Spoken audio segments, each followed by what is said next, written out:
Alors, nous rentrons dans l'ordre du jour avec les délibérations 1 à 7 de M. Balzano.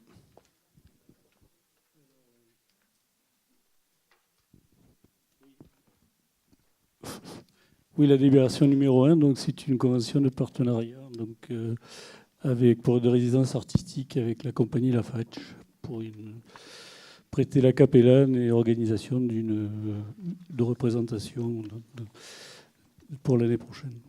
Des questions, des remarques? Je mets aux voix qui est pour, qui est contre, qui s'abstient, adopté. La 2. La 2, donc, c'est une convention de partenariat pour mise à disposition de la salle Tino Rossi auprès de l'association subaquatique qui fête ses 40 ans d'existence cette année. Donc pour le mois de juin, le 24 juin, elle organisera donc une soirée pour ses 40 ans. C'est une belle association. Je mets aux voix qui est pour, qui est contre, qui s'abstient, adopté. La 3. La 3, donc, c'est une convention de partenariat aussi avec l'organisation pour l'organisation du festival Ciné Santé Jeune avec l'association Image Santé. Des questions, des remarques? Monsieur Fuzon. Je voulais rappeler que l'association Image Santé aide les clandestins et les migrants. Cette délibération est à destination des élèves du collège Jacques Monod. Alors, je vais faire une parenthèse.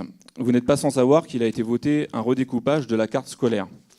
Le collège Jacques Monod est concerné. Les enfants du Repos et de Palière iront désormais au collège Camille Claudel, qui est en ZEP, zone d'éducation prioritaire.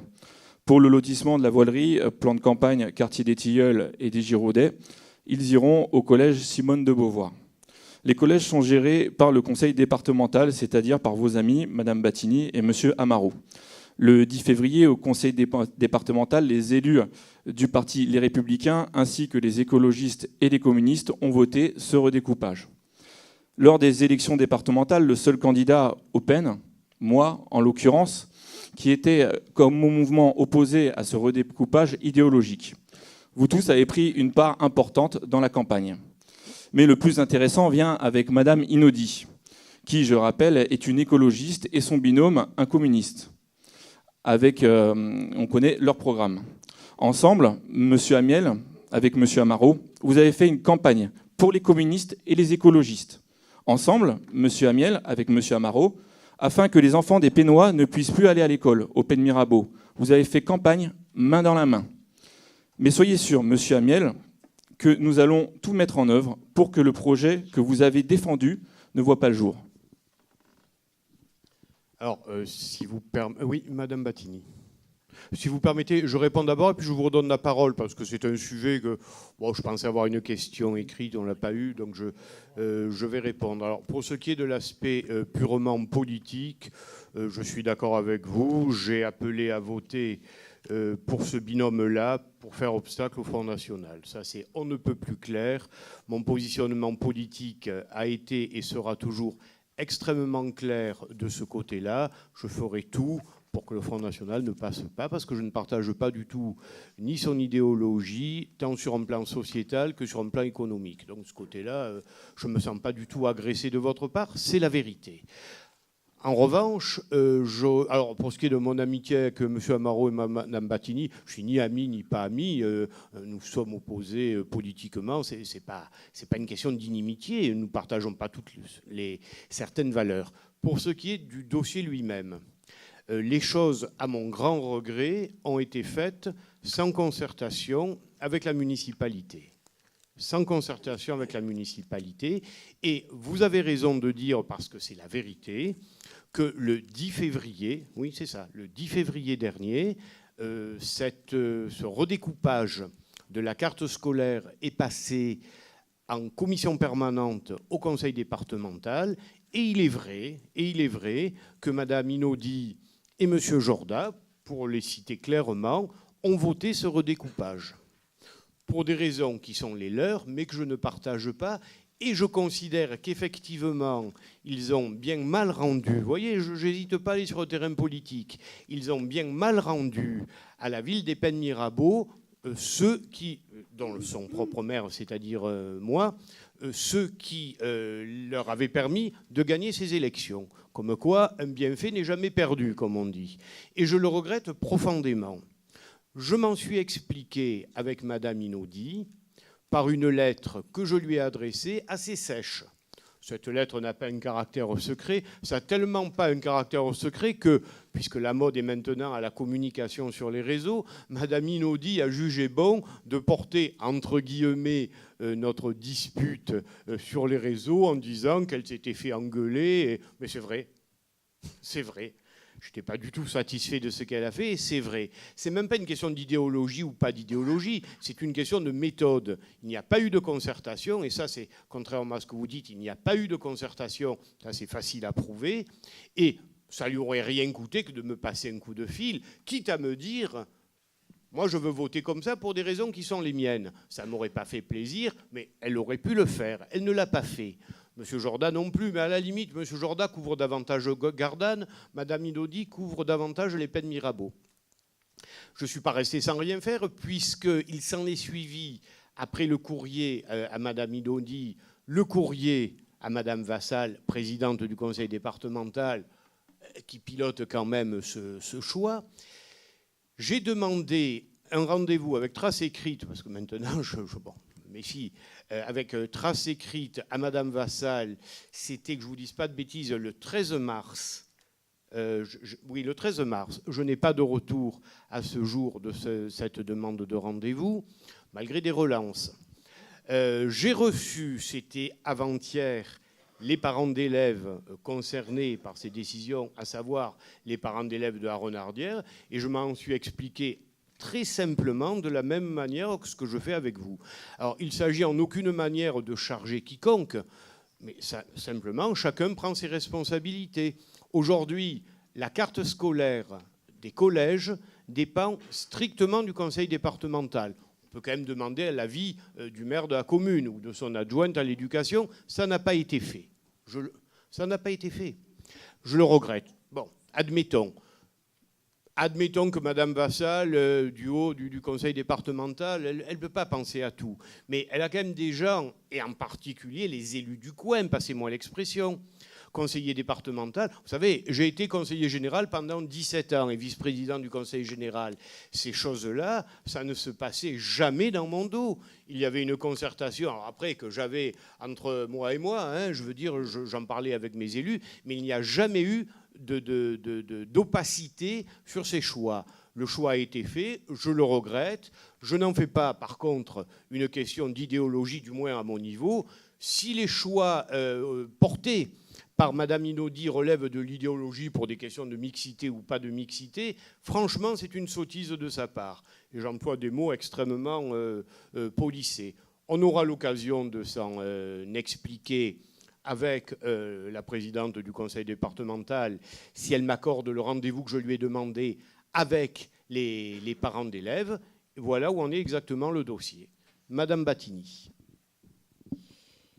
Monsieur le maire, donc nous avons eu le conseil départemental au téléphone qui, lui, nous a sollicité puisque nous avons provoqué un grand rassemblement samedi matin au repos. Hein, on a tracté toutes les boîtes aux lettres. Donc, il a réagi, il nous a appelés. Donc, il a pu nous avoir au téléphone. Donc, en l'occurrence, la discussion que nous avons eue, c'est que vous avez été conviés plusieurs fois à la table des négociations et que personne n'y a répondu. Bon, en l'occurrence, attendez, en l'occurrence, peut-être que le courrier il est passé au travers. J'accuse personne. Bon, nous avons quand même, si vous voulez, une représentante à la vie scolaire qui aujourd'hui siège à la présidence de Jacques Monod, donc aurait pu être au courant aussi de cet événement. Bon, alors aujourd'hui, moi ce que je vous dis, c'est que dans tous les cas, il y a un représentant du Conseil général qui sera là samedi matin et qui s'en expliquera. Voilà. Madame, au moins, mais il n'y a pas de problème. Mais encore une fois, moi je prends mes responsabilités. Voilà, Par contre, je ne peux pas laisser dire le Conseil général que nous avons été tenus au courant. C'est faux. Nous avons une lettre, elle est à votre disposition, qui est en date de juillet-août, je ne sais plus le jour exact, 2014, à la signature à l'époque, il n'y avait pas eu de changement de majorité, c'était la signature de Jeannine Écochard, qui était vice-présidente en charge de l'éducation. Et ce courrier, qui existe bel et bien, parlait de la sectorisation de 2 quartiers, pas du tout ce dont il est question, à savoir le Brusque et à savoir la Tresque. Donc des quartiers extrêmement limités. Et il était question d'envoyer ces 2 secteurs sur Simone de Beauvoir. Ce en quoi je n'avais aucune objection par contre. Et je m'en étais ouvert à Madame Écochard, puisque, bon, étant effectivement du même parti, les relations étaient plus faciles. D'ailleurs, la preuve, moi, on ne daigne pas me prendre au conseil départemental. Bon, vous avez eu quelqu'un, moi pas. Si, j'ai eu le directeur de l'éducation. Mais le directeur de l'éducation, c'est un fonctionnaire. Ce n'est pas un politique. Lui, il fait des propositions d'ordre technique, ce qui est bien normal, que je peux comprendre. Et encore une fois, je ne suis pas dans la polémique. Mais par contre, au niveau politique, je n'ai eu personne. Vous, visiblement, vous avez eu quelqu'un. C'est votre camp. Tant mieux pour vous. C'est dommage qu'on n'en ait pas profité pour la ville. Moi, encore une fois, je défends absolument rien. Mais ne me dites pas que nous avons été conviés à des discussions de ce côté-là. Je ne joue pas au jeu de la patate chaude. Si il y a eu la lettre de Jeannine Écochard et depuis plus rien, ni d'un côté ni de l'autre. Mes responsabilités, je les prends pleinement. S'il m'arrive de faire des sottises ou des omissions, mes services, c'est moi qui les assume. Ça, personne ne peut dire le contraire, hein. Mais là, sur ce dossier-là, il y a cette sectorisation. D'ailleurs, je m'en suis largement ouvert aux parents d'élèves que j'ai rencontrés il y a 2 jours. Là. Bon, après, votre grande manifestation de samedi, j'y serai représenté puisque Madame Chavamel viendra me représenter et on écoutera ce qui sera dit. Sauf que je ne pensais pas être interrogé, je n'ai pas le dossier avec moi, hein, puisque c'est hors ordre du jour et que j'accepte quand même d'en discuter comme vous voyez. Elle aura le dossier écrit avec les preuves écrites et vous verrez la réalité. Mais ne parlons pas de choses qui n'existent pas. Je n'ai pas été convié. Vous savez, les grosses instances comme le conseil départemental, quand elles invitent une ville de 20 000 habitants, il y a un courrier où il y a au moins un mail. Il n'y a ni l'un ni l'autre. Voilà, c'est tout, c'est tout. Madame Monton, vous voulez parler, oui. Je voulais dire que donc, je siège au conseil d'administration du collège en tant que délégué de parents d'élèves. Et je peux dire, et vous pourrez vérifier sur les comptes rendus de CA, à aucun moment il n'a été fait référence à ce changement de carte scolaire dans les CA du collège Jacques Monod. Madame Tchélékian, qui était présente en tant que déléguée de la mairie, peut le dire. À aucun moment, on nous en a parlé. Et ce que m'a confirmé une déléguée de parents d'élèves qui était là mercredi. De la même... Lundi, c'était... Enfin bon, peu importe.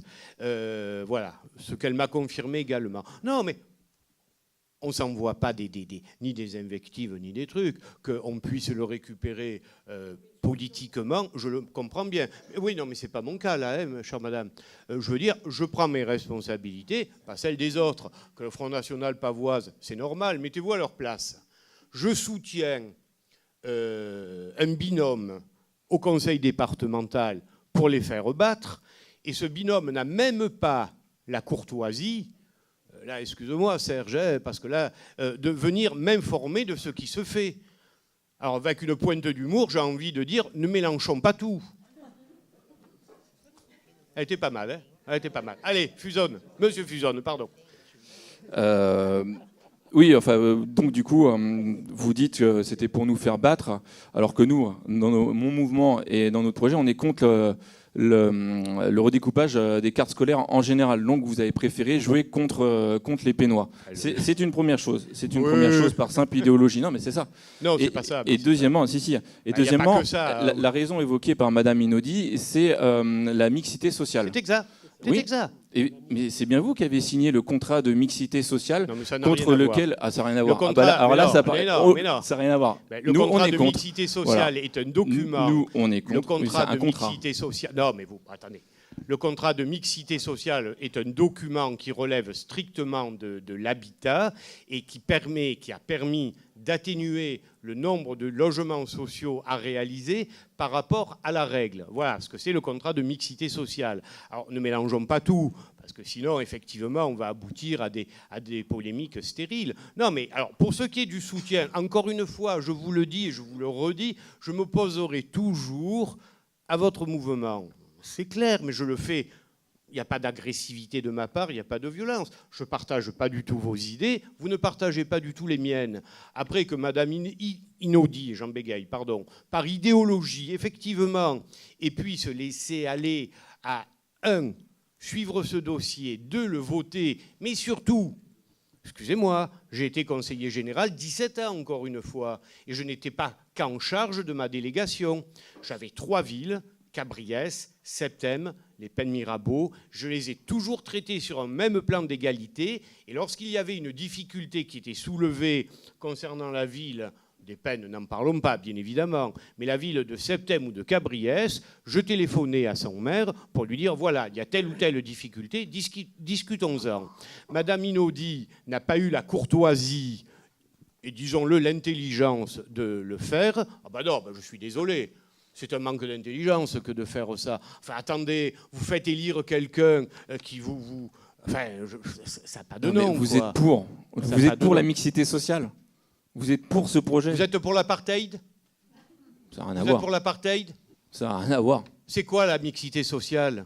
C'est quoi la mixité sociale? C'est que dans une ville, à un moment donné, il y ait des gens donc, Madame modestes. Inaudi aussi, vous êtes rejoint là-dessus. Moi, je suis contre le découpage de la carte scolaire. Vous êtes pour. Assumez-le. Mais vous savez pas ce que c'est le découpage. Vous parlez de ce que vous ignorez.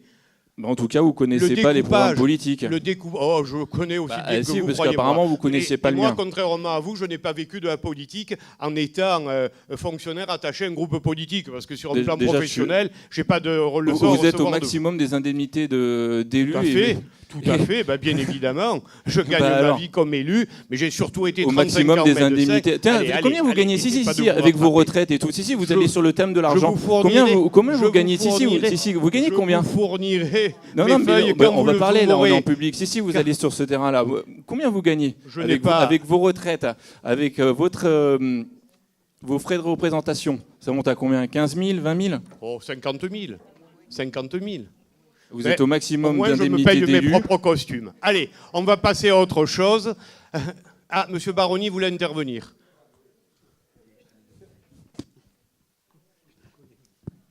Oui, bien entendu, c'est une erreur. Là, comme ça s'est passé, moi je l'ai découvert dans les couloirs de la mairie il y a quelques jours.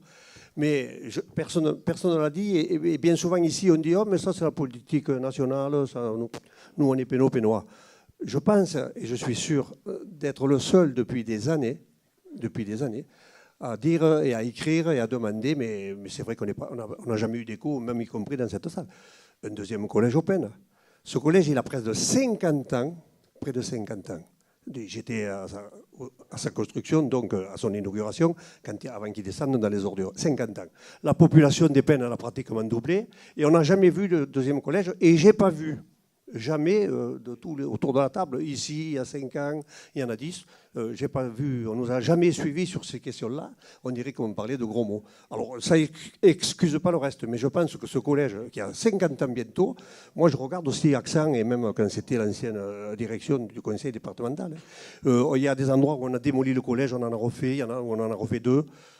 Nous, je ne sais pas, jusqu'à la nuit des temps, on aura un collège pour 3400 hectares, une population qui double, et on pourrait dire qui triple. C'est pareil pour les bureaux de poste, et c'est pareil pour tout. Donc, souvent, c'est vrai qu'on est les seuls, et j'en termine là, on est les seuls à dire, attention, la politique nationale, elle induit quand même des trucs. Voilà. Ça ne serait pas, je pense qu'on n'en serait pas là si ce collège qui crève dans ses murs, qui craque dans ses murs, avait été demandé et avait surtout été obtenu. Voilà, c'est tout. Alors, on va être très clair là-dessus. Nous n'avons effectivement jamais, enfin quand je dis nous, ma majorité, n'a jamais demandé un second collège, et c'est exact. Alors, on va revenir aux faits, parce que les faits, je les connais un petit peu. Ce collège date du début des années 70.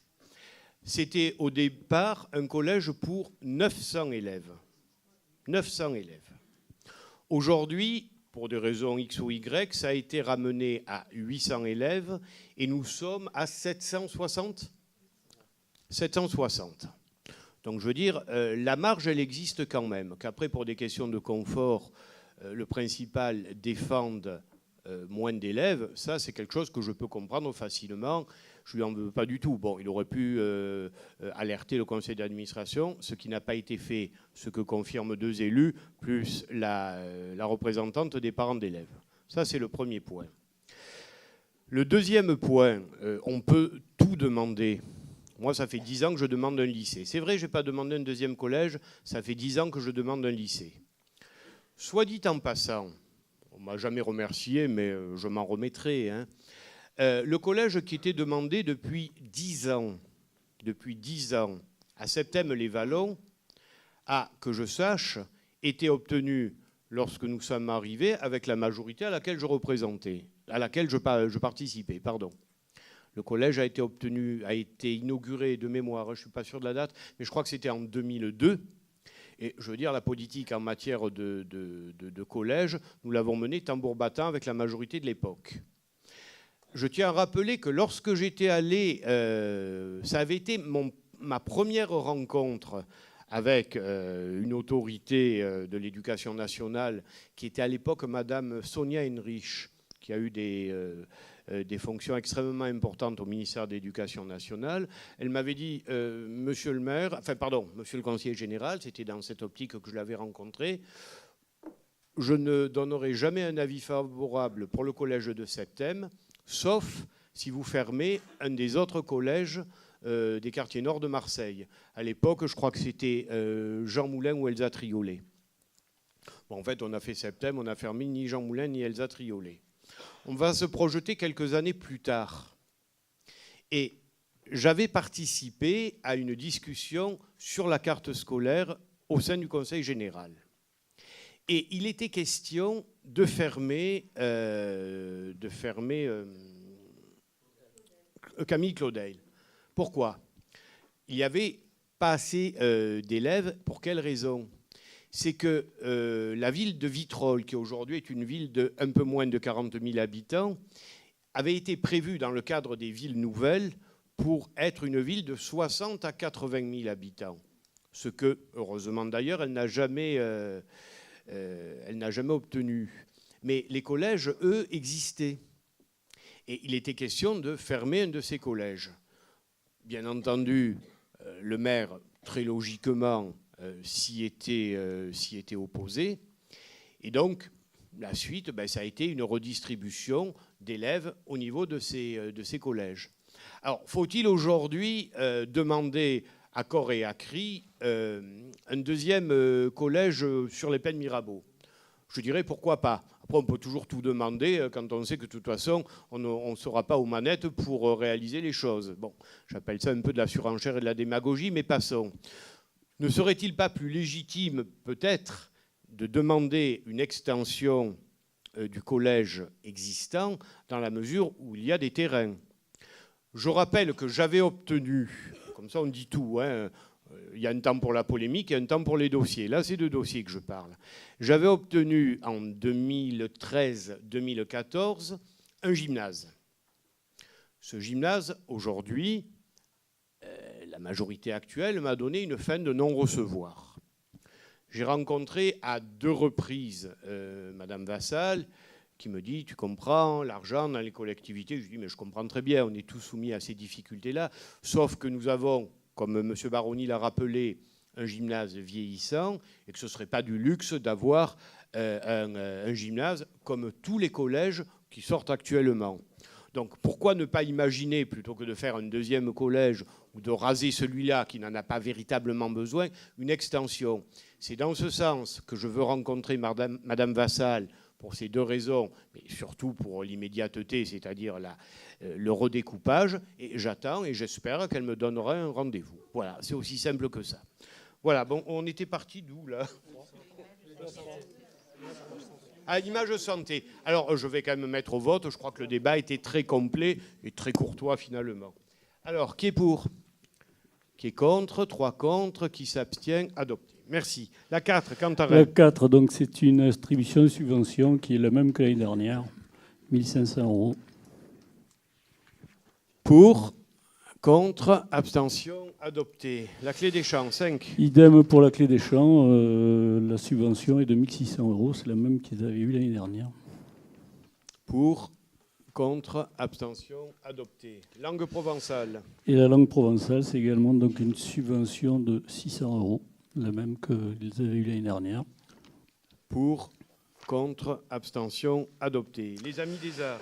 Les Amis des Arts, donc pour l'organisation de Salon de l'Imaginaire et la Fête du Livre Jeunesse, Salon du Livre Jeunesse. Donc c'est une subvention donc, de 21 600 €, dont 8 020 € correspondent à l'ancienne dotation CPA. Pour, contre, abstention, adopté. Merci.